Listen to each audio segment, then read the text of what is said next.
Electricity, telephone, cable TV, internet. The communication lines that support access to these modern essentials are in constant use. Line installers and repairers maintain the power systems and cables needed to keep access flowing.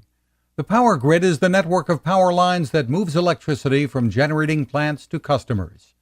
Electrical power line installers and repairers install and maintain the power grid. Telecommunications line installers and repairers work on the lines and cables used by network communications companies. Line installers dig underground trenches and erect poles and towers to install new cable.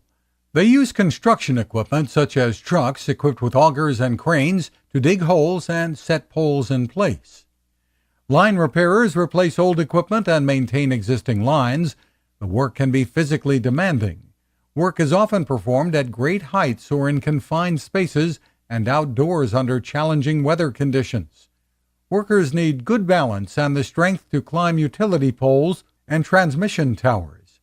Line workers maintain strict safety procedures as they encounter hazards such as falls, high voltages, or dangerous gases, which make the occupation among the most dangerous.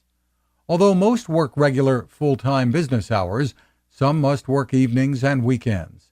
Some workers travel to maintain a large region. In emergencies, workers may have to work long hours for several days in a row. Most entry-level positions require a high school diploma or equivalent. Line installers and repairers receive long-term on-the-job training to become fully proficient.